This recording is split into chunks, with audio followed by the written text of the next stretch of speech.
Some decisions change lives forever, sometimes in ways we never expect. The clock on my office wall read 1:45 p.m., but my mind was elsewhere. 47 kids.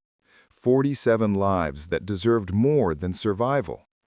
I stared at the photos laid out on my desk, tiny faces peering out from the worn halls of St. Mary's Children's Home in Dorchester. Their eyes told stories I knew all too well, stories of hunger, fear, and hope clinging to the faintest sliver of light.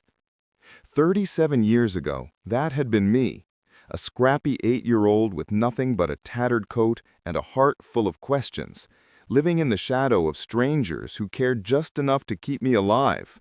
And now, decades later, I sat behind a polished mahogany desk, the same desk where I had built my life from scratch.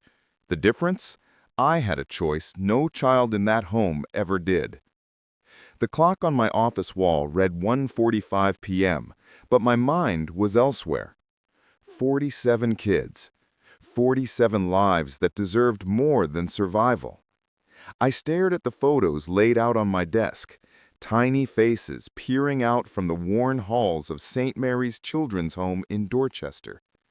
Their eyes told stories I knew all too well, stories of hunger, fear, and hope clinging to the faintest sliver of light. 37 years ago, that had been me, a scrappy 8-year-old with nothing but a tattered coat and a heart full of questions, living in the shadow of strangers who cared just enough to keep me alive. And now, decades later, I sat behind a polished mahogany desk, the same desk where I had built my life from scratch. The difference? I had a choice no child in that home ever did. The office door clicked open at exactly 2 p.m. Sister Catherine stepped in, her hands clutching a folder bursting with photographs and paperwork. She wore her habit neatly, her expression a mix of nerves and excitement. "Martin, I can't believe this is really happening," she whispered. "It is, sister. Are you ready to tell the world about them?" I asked. Her eyes brightened, more than I've ever been. I glanced at my phone, 2:15 p.m., a text from Madison. Running a few minutes late, Preston had to stop at the bank. Perfect. Let them think this was just about money. By 2:25, they walked in. Madison's hopeful expression faltered the second she noticed the camera crew. Preston's face was already tight, like he'd rather be anywhere else but here. "Dad, what's going on? Why are there cameras?" Madison asked, her voice wavering. I gestured to the chairs across from my desk, the same chairs where I had fired people for dishonesty, where I had negotiated deals worth millions, where I had made the hardest decisions of my career. "Sit down, both of you." They obeyed, though Preston shifted impatiently in his seat. "Preston, Madison, I want you to meet some people," I said, motioning towards Sister Catherine. "This is Sister Catherine. She runs St. Mary's Children's Home." Madison's brow furrowed in confusion. Preston's jaw tightened. "Martin, what's happening here?" he demanded. "We're here to make an announcement about my Cape Cod property." Madison's eyes lit up. "You're transferring it to us?" "In a manner of speaking," I replied, nodding to Janet to start filming. I positioned myself behind my desk, the same desk where I had built every restaurant, every venture, every dream. The air in the room was heavy, thick with tension, disbelief, and expectation. 3 days ago, you asked me for help. You wanted me to let you use my beach house to cover debts for investments I had nothing to do with. You also reminded me that I owed you. Preston snorted. "It was temporary, Dad. You agreed." "Yes, but I owe someone something far more important than either of you. I owe it to the children who were growing up with nothing, with no guidance, with hope only strangers give them." Sister Catherine's lips curved into a tentative smile. Madison, however, looked like she had been struck. "Dad, I don't understand." "I'm talking about real family, Madison," I said softly. "Not the kind of family that disowns you when you're inconvenient, but the kind that lifts each other up, that gives hope." I picked up the donation papers my attorney had prepared. 3 identical copies. Binding, irrevocable. "Are we recording?" I asked Janet. "Rolling." I looked directly into the lens. My name is Martin Harris. 37 years ago, I was a homeless 8-year-old at St. Mary's Children's Home. Today, I own 8 restaurants and a $2.6 million beach house in Cape Cod. And today, I am donating that house to Sister Catherine and the children at St. Mary's. So 47 children will have real bedrooms, not dormitories. They will have hope, not just survival. Madison's face went pale. Preston sprang to his feet. "What the hell are you doing?" "You can't be serious," Madison whispered, horror-stricken. I picked up a pen. I've never been more serious in my life. The first paper was signed. Preston lunged, but I had already finished. "You've destroyed us," Madison cried, tears streaming down her face. "Have I?" I asked quietly, "or am I finally teaching you what life is truly worth?" Preston's face flushed red, his anger palpable. "Do you realize what you just did? That was our house." I leaned forward, calm. "When exactly did it become yours?" "We had an understanding," Preston spat. "There's a difference between a conversation and ownership," I said firmly. Madison's breathing was rapid, almost hyperventilating. "Call your lawyer. Stop the transfer." David, my attorney, stood silently in the corner. "Impossible. Once signed, it's legally binding, irrevocable." "Irrevocable," I repeated for emphasis, letting the words sink in. "You can't undo this, even if I wanted to, which I don't." Sister Catherine stepped forward. "Perhaps I should explain what this means for the children." "Nobody cares about their children," Preston blurted out, not realizing the microphone was still recording. The room went silent. Even Madison seemed frozen. "You just said that on camera," I whispered, almost under my breath. I didn't mean it," Preston stammered, panic dawning on his face. "You spoke honestly," I said softly, "for the first time since I've known you." The second copy was signed. Madison was crying harder now. "You're destroying our lives." "Am I?" I asked. "Or am I finally showing you whose lives actually matter?" Sister Catherine composed herself and looked at the camera. "Currently, St. Mary's houses 47 children, ages 6 to 17. Most have been abandoned, neglected, or abused. With this donation, we can build a new facility with private rooms, a library, a computer lab, a playground, and increased capacity to help up to 75 children." Madison shook her head in disbelief. "Those children don't matter to me." Another moment of brutal honesty, captured on film. "Madison," I said, voice low, "do you remember when you were 6 and you asked why some kids didn't have daddies?" "Yes," she whispered. "I promised you I'd never be lost. I was there for every milestone, every need, until you decided my presence was embarrassing." Her eyes widened, guilt flickering across her face. "You called me peasant stock," I said quietly. "And you know what? I am proud of it. Peasants work the land. They build from nothing. They give more than they take. That's the wealth that matters." Preston's face was red with fury. "You've ruined everything!" "Maybe losing everything will teach you what it truly means," I said, handing the final signed copy to Sister Catherine. She took the papers with a grateful smile, her eyes misty. "Martin, thank you. Take care of those kids, the way you took care of me." Janet lowered her camera. "Mr. Harris, any final words for your daughter?" "I love her," I said simply. "Always have, always will. But I won't enable her anymore." Madison looked crushed, her voice small. "Dad, what am I supposed to do now?" Figure it out. Just like I did when I had nothing. Preston pulled her toward the door. Madison glanced back, her voice barely audible. "I'll never forgive you." "I know," I said softly. "But maybe one day you'll thank me." As they left, I sat alone. For the first time in years, I felt peace. Outside, the sun dipped below the skyline I had built from nothing. Tomorrow, 47 children would wake up in hope, and my daughter, she had just begun learning hers. The story aired that evening. Every restaurant TV switched to Janet Morrison's report. Preston screaming, Madison crying, the elderly woman clapping, soon joined by everyone. Social media erupted, messages flooded in. "You're a hero. Those kids are lucky. About time someone stood up to entitled children."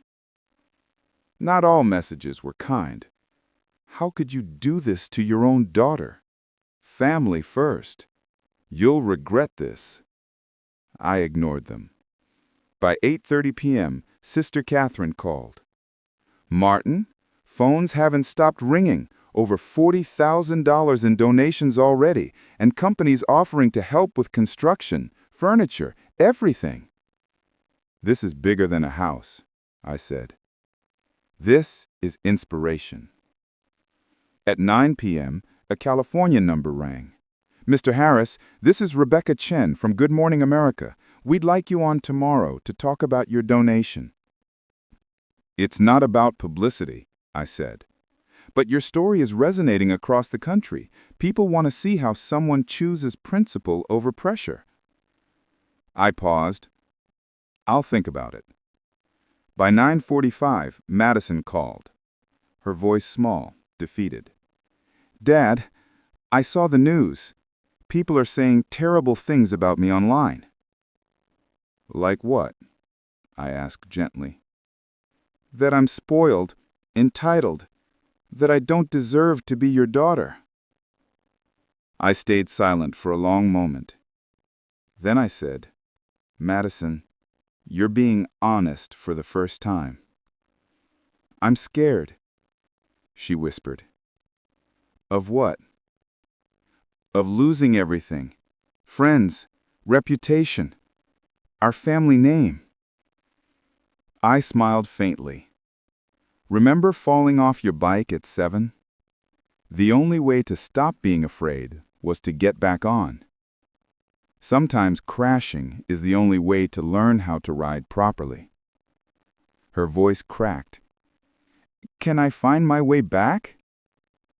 "That depends on whether you want to lift others or tear them down." "I want to be better, but I don't know how." "Start small. Help one person who can't help themselves. You'll figure out the rest." I hung up, looking out at the city. Somewhere, 47 children slept safely. Somewhere, my daughter was learning the hard way.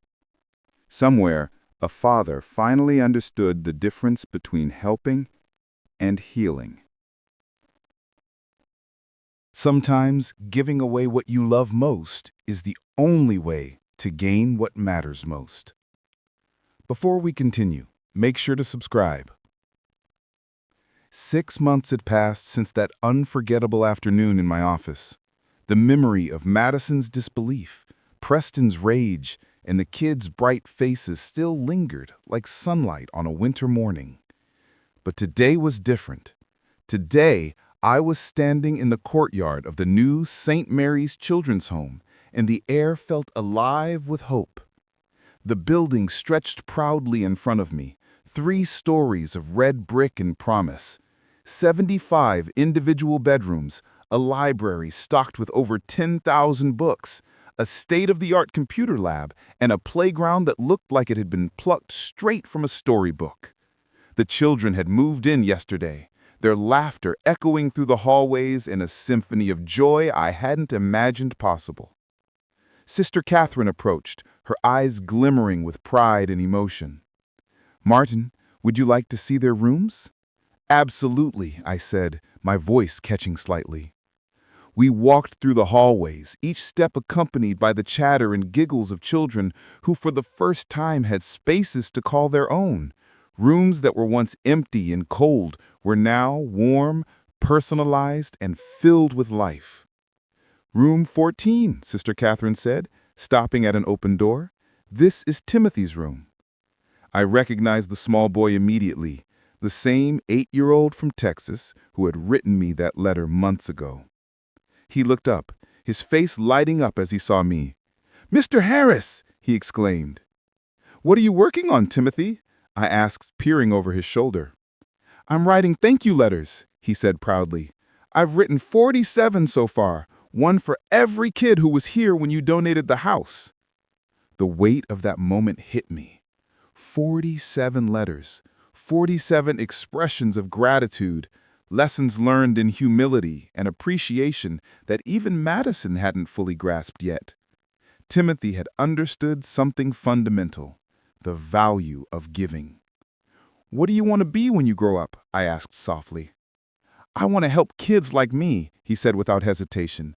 "Maybe run a place like this." "You'd be great at it," I said, ruffling his hair. As we walked back toward the lobby, Sister Catherine handed me an envelope. "This came for you yesterday," she said. I recognized the handwriting immediately. Madison. My heart pounded as I tore open the envelope. Inside was a check for $5,000 made out to St. Mary's Children's Home and a handwritten note. "Dad," it began, "I've been volunteering at a food kitchen in Boston for the past 4 months. Preston and I divorced 3 months ago. I'm living in a studio apartment and working as a server at a downtown restaurant. It's hard, but I'm learning what real work feels like. This donation is from my own savings. Not much, but it's mine. I hope someday you'll be proud of me again. Love, Madison." I folded the letter carefully and placed it in my wallet, next to Timothy's message. For the first time in months, I felt a sense of quiet pride, not just in the children, but in my daughter. She was beginning to understand the value of giving, of responsibility, of life beyond entitlement. "Will you see her?" Sister Catherine asked gently. "When she's ready." "Really ready?" "You'll know when she stops asking for things and starts giving." That evening, I appeared on a PBS documentary about charitable giving. The producer asked what many people were thinking. "Mr. Harris, do you ever regret giving away $2.6 million? I thought about Timothy, writing letters of gratitude, about 75 children sleeping in rooms they never imagined.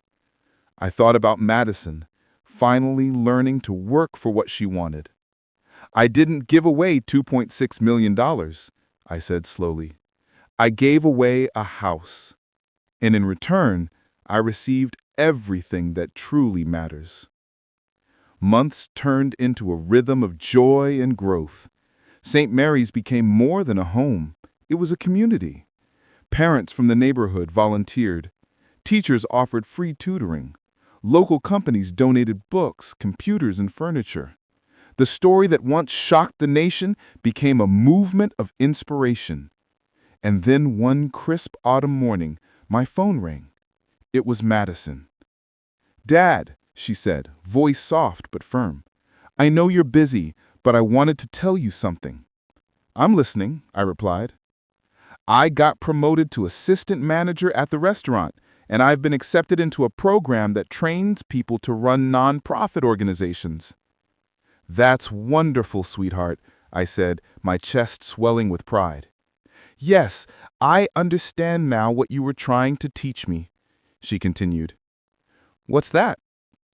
"That the only wealth that matters is what you give away." I smiled, feeling a weight lift from both our shoulders. "I'm proud of you, Madison. Does this mean you'll have dinner with me sometime?" "I'd like that very much. There's a little place near my apartment, nothing fancy, just good food, honest prices." "Sounds perfect, Dad." "Thank you," I said quietly. for not giving up on me." "I never gave up on you either," she replied. After we hung up, I stepped outside and looked at the night sky. Somewhere in the city, 75 children slept safely in beds they'd never dreamed of. Somewhere else, my daughter was learning the hardest lessons life could teach. And somewhere in between, a father finally understood the profound difference between helping and healing. It had cost me a house, but it had given me my daughter back, stronger, wiser, and ready to embrace the world with a heart that understood true value. And as I watched the stars shimmer over the city, I realized something I had known all along. The only wealth worth having isn't measured in dollars or property. It's measured in lives changed, hearts lifted, and the love you give without expecting anything in return. Because at the end of the day, that's the legacy that lasts. That's the story that matters.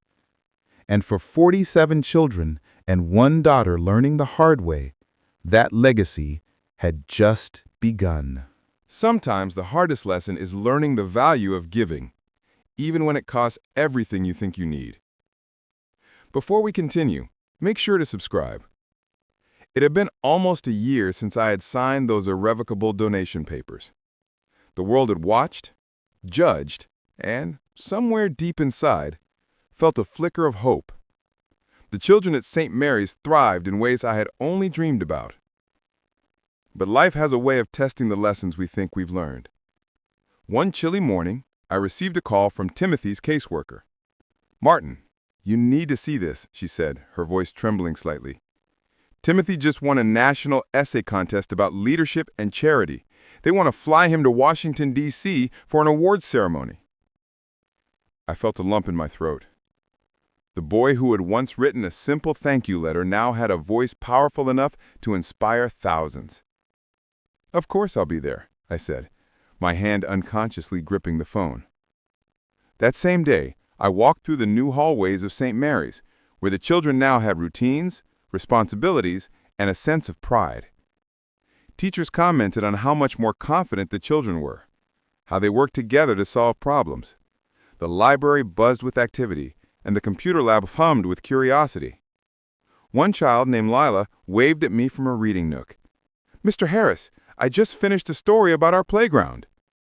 Her excitement reminded me of the first day I had stepped into my office staring at those donation papers. The impact had already started, but I could feel it growing exponentially. Small acts of kindness, multiplied by intention and opportunity, were reshaping lives. Later that afternoon, Madison called. "Dad, I know I still have a lot to learn, but I wanted to tell you something important." I leaned back in my chair. "I'm listening." "I've started a small mentorship program at the food kitchen where I work. I teach younger volunteers how to manage responsibilities and help them understand why their work matters." I paused. "Madison, that's incredible." "It's not much, I know, but I wanted to start giving back on my own." Her words hit me harder than anything Preston had ever shouted, or any lawyer's advice about property could. She was finally starting to understand the value of effort, of contributing to something bigger than herself. That evening, I was invited to speak at a local charity gala.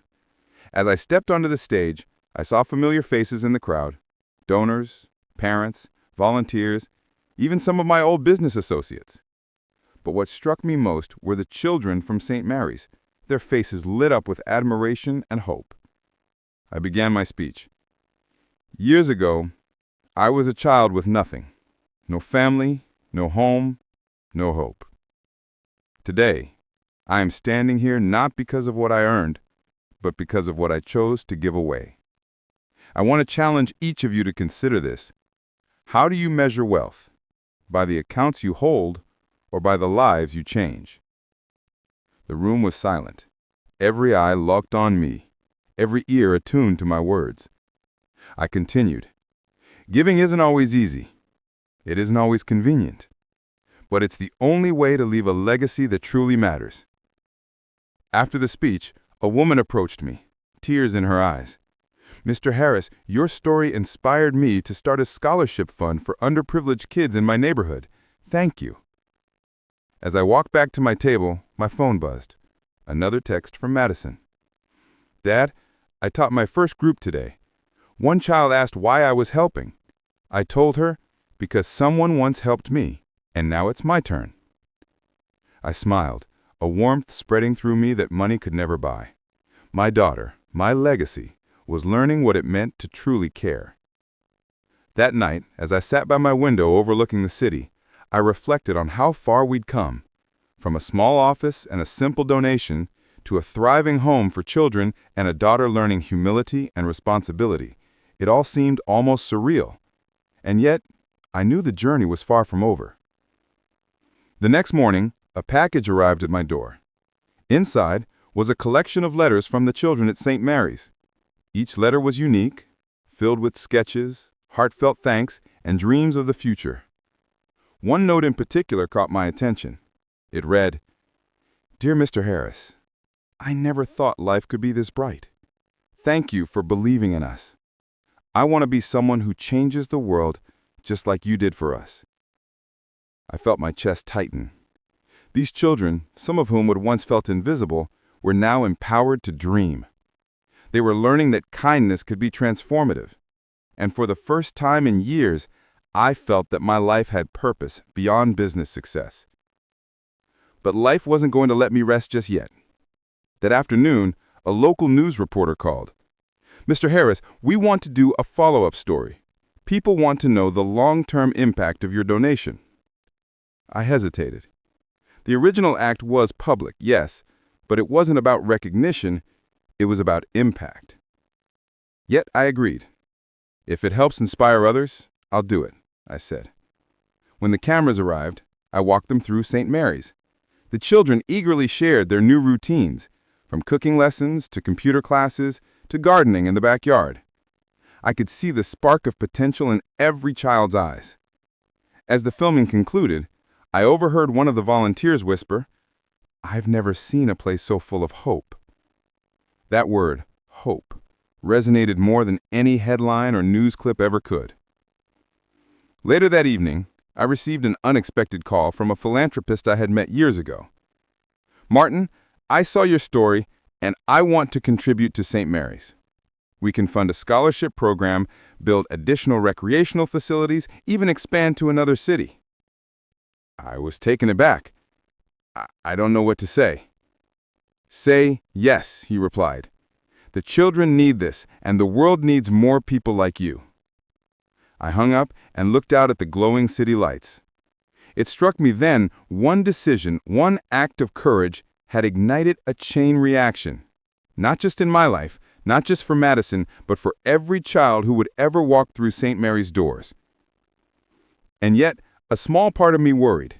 Would Madison continue to grow from this experience, or would the lessons fade under life's pressures? I knew I couldn't control her journey, only guide her when she sought help. Weeks later, I got a video message from Madison. She'd volunteered at a summer camp for underprivileged teens, teaching them basic life skills. She held up a notebook and smiled. "Dad, I wrote something today. It's about what I've learned from you and the children at St. Mary's. I think I finally understand what matters most." As I watched her speak, I felt a mix of pride, relief, and hope. The lessons of generosity, resilience, and character were finally taking root. And in that moment, I realized something. Giving away a house had been the easiest part. Teaching a daughter to understand its value, that was the lifelong challenge. And yet, seeing her grow, seeing the children thrive, I knew every struggle, every confrontation, every tear shed in my office months ago had been worth it. The ripple effect of one act of courage was now unstoppable. True wealth is never measured by what you keep, but by what you give and the lives you touch. Months had passed since the gala, the Washington trip, and the initial media attention. St. Mary's Children's Home had become more than a building. It was a symbol of hope, resilience, and the power of one person's courage to change the course of many lives. but life has a way of testing even the most determined hearts. I had just returned from a meeting with potential donors when my phone rang. The caller ID showed an unfamiliar number with a California area code. I hesitated before answering. "Mr. Harris?" said a calm professional voice. "This is Rebecca Chen from Good Morning America. We'd like to feature a segment on St. Mary's and your journey. The story has touched people nationwide." I took a deep breath. "I appreciate the offer, but remember, my focus is on the children, not me." "I understand," she replied, "but sometimes stories like yours inspire others to take action. People need to see what's possible when someone chooses principle over personal gain." After the call, I reflected on how far we'd come, from an office in the city, staring at donation papers, to a thriving home where children had rooms of their own and hope in their hearts. The journey was surreal. And yet, the real story wasn't about the house or the headlines. It was about growth, courage, and learning. Later that afternoon, Madison called. Her voice was smaller, quieter than I had heard in months. "Dad," she said, "I've seen the news segment from Good Morning America. People are talking. About me. About us." I nodded silently, listening. "I've been thinking a lot," she continued, "about what you said. The only wealth that matters is what you give away. I want to contribute. I want to help more than just myself now." Tears welled in my eyes. "Madison, that's all I've ever wanted, to see you understand the true value of giving." I started volunteering at another children's program in Boston. I'm organizing small fundraisers, teaching kids how to manage money and responsibility. It's not much yet, but I'm trying. Her words struck me deeper than any legal battle, any property dispute, any media coverage. My daughter, the one who had once demanded everything from life without giving back, was beginning to understand the essence of compassion and responsibility. Meanwhile, at St. Mary's, the children thrived in ways we could barely imagine months ago. Timothy, now a confident 9-year-old, had become a role model for the younger kids. He led small reading groups and taught them how to write thank-you letters, sharing lessons about gratitude and community. Lila, the girl from the Reading Nook, had started a small art club, helping other children express themselves through creativity. One afternoon, Sister Catherine approached me, her eyes bright with excitement. "Martin, we have a request. A local school wants to partner with St. Mary's to create an after-school mentorship program. They've heard about the changes here and want their students to volunteer, learn, and grow alongside your children." I smiled. "That's wonderful. The ripple effect keeps expanding." And it did. Over the next few weeks, volunteers from the community arrived daily. Local businesses offered supplies, clothing, books, and computers.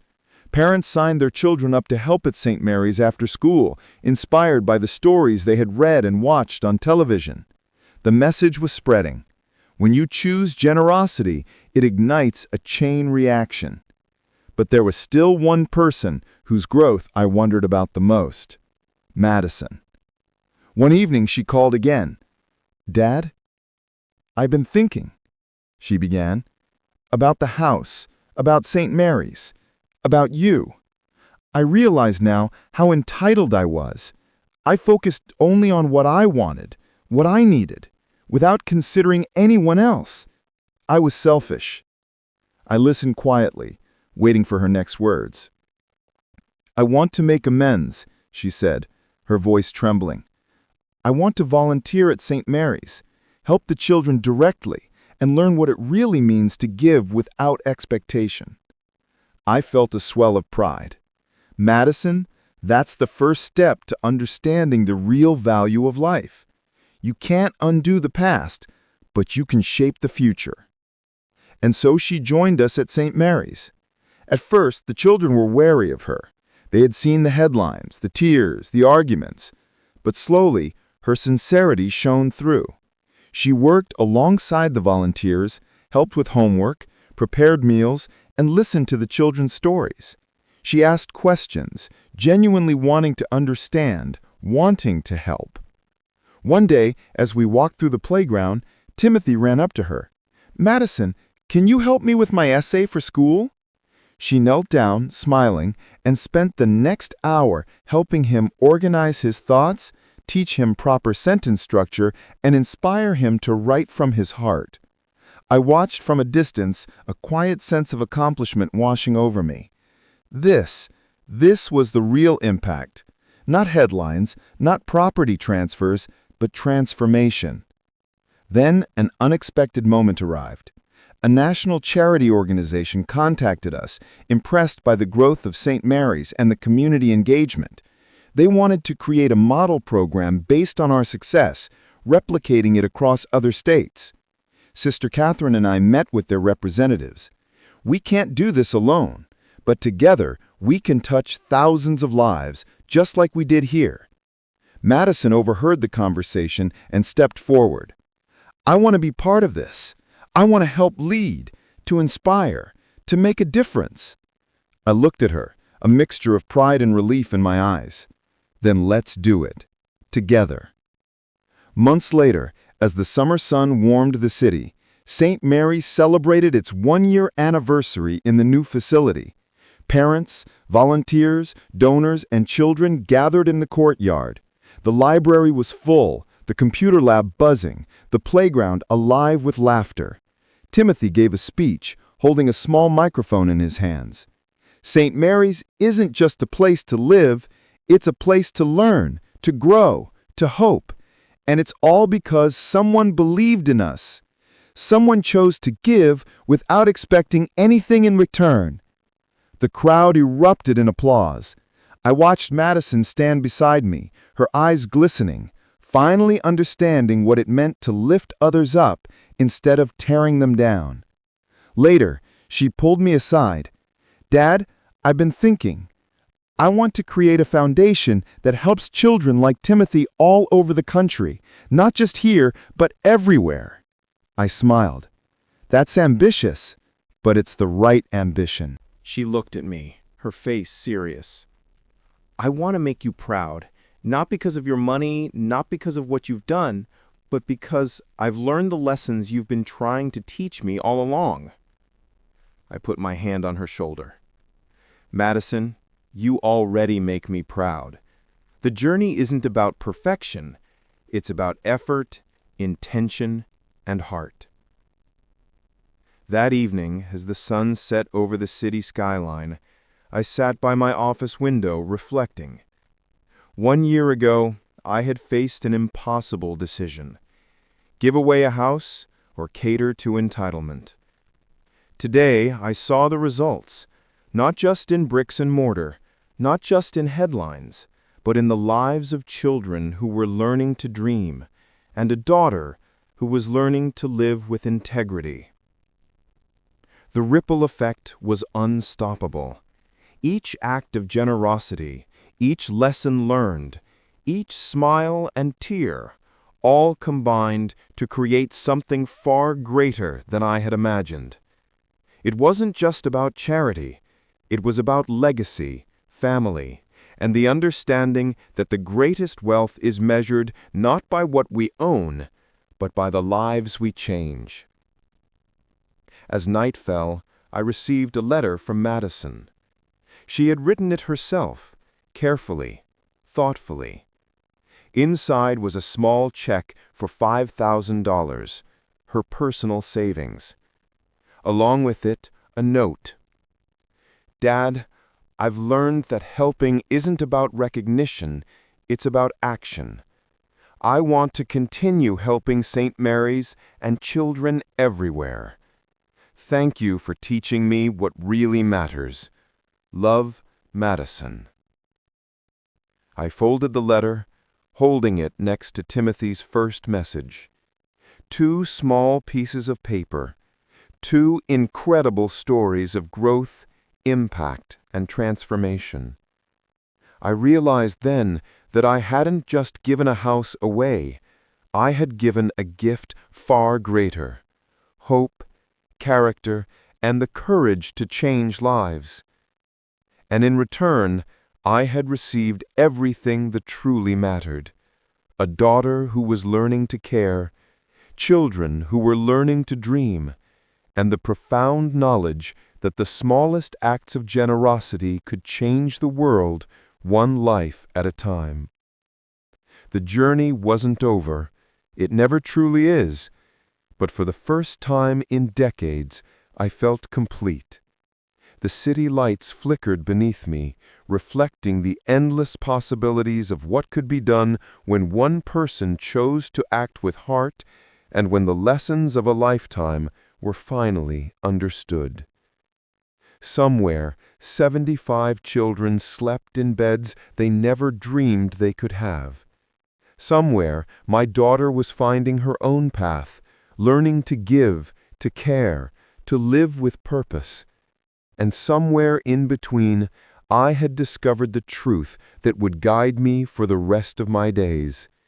The only wealth that truly matters is what we give away, and the only legacy that truly lasts is the one built in the hearts of others. Sometimes the greatest lessons in life aren't taught, they're lived.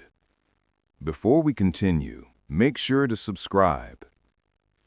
6 months had passed since Madison had first begun volunteering at St. Mary's. Every day brought new challenges, small victories, and lessons in humility and perseverance.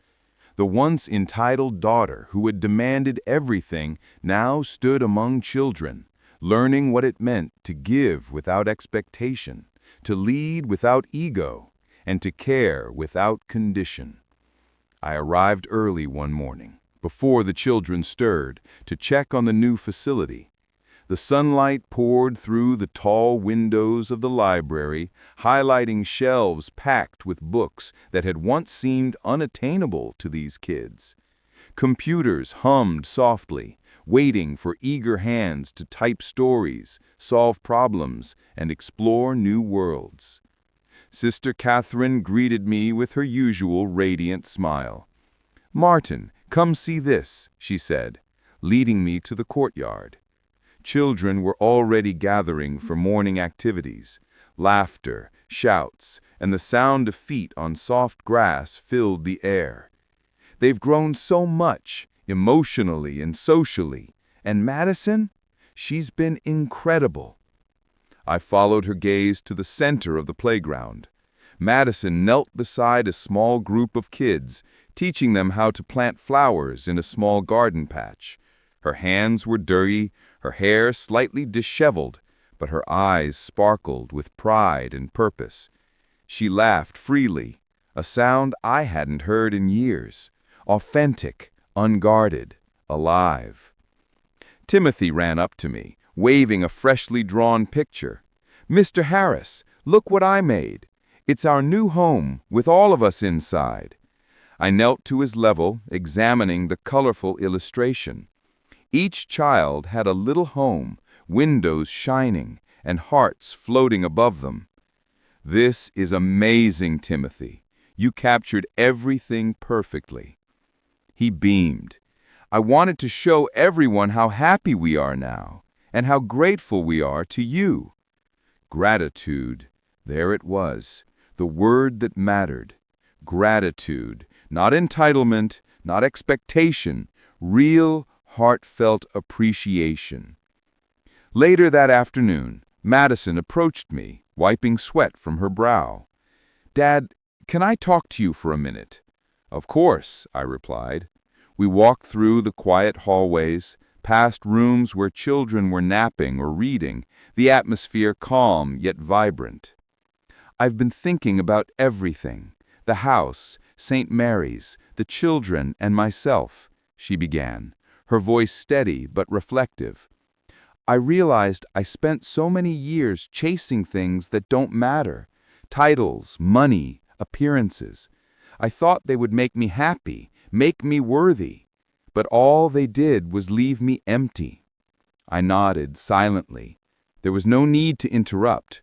Her words were already teaching a lesson far greater than anything I could have said.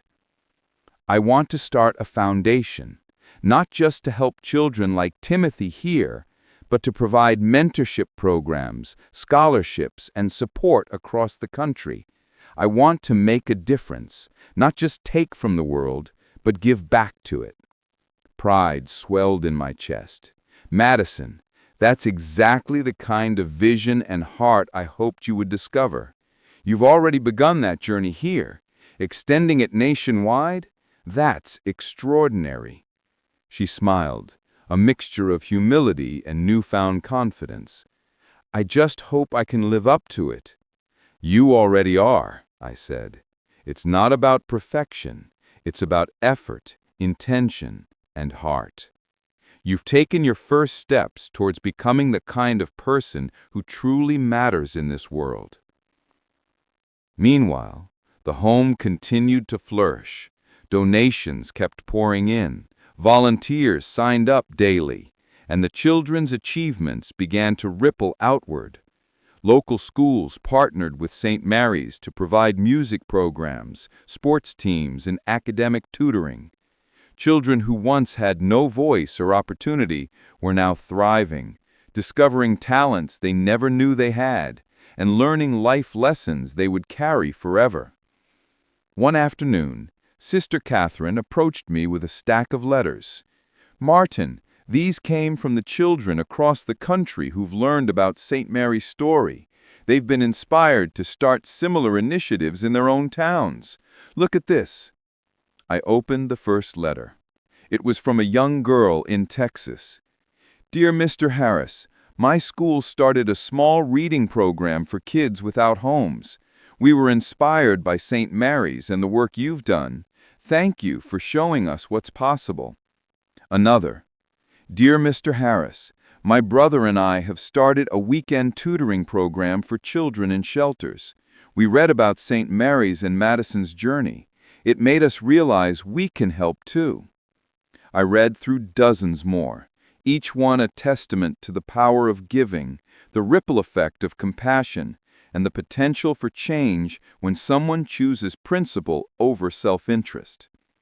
Madison had her own moment of realization when she encountered a young boy named Ethan, a quiet 10-year-old who had been resistant to everyone. She sat with him in the library one afternoon, patiently helping him read, encouraging him to write, and sharing stories of her own struggles.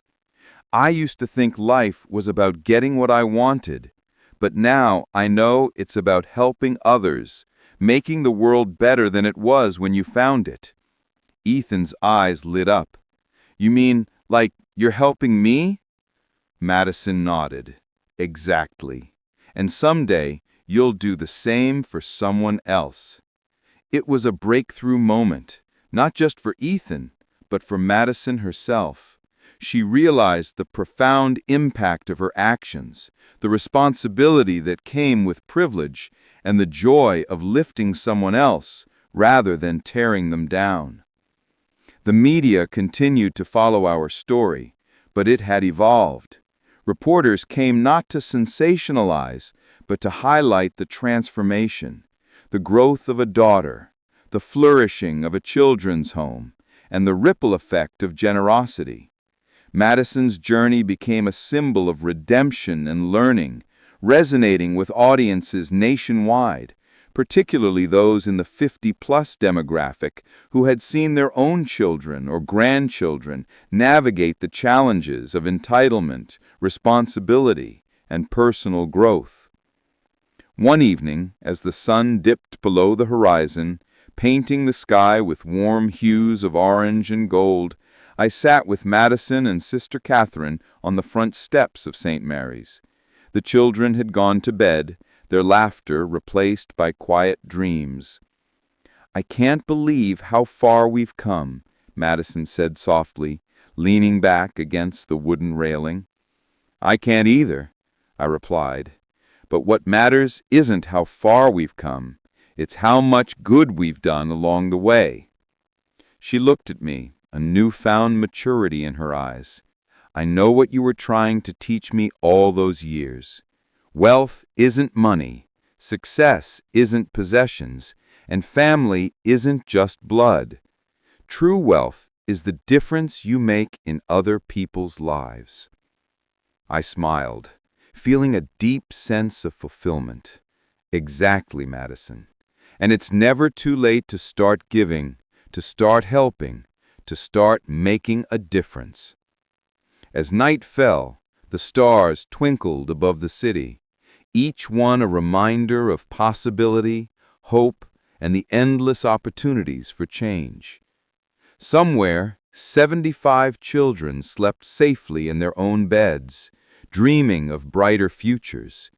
Somewhere, Madison continued to learn and grow, understanding the meaning of responsibility, integrity, and compassion. And somewhere, I sat quietly, reflecting on the journey that had taught me the most valuable lesson of all. The true measure of a life isn't what you keep, it's what you give, and the lives you touch along the way. And for the first time in my life, I knew, without doubt, that everything truly important had been given, received, and understood.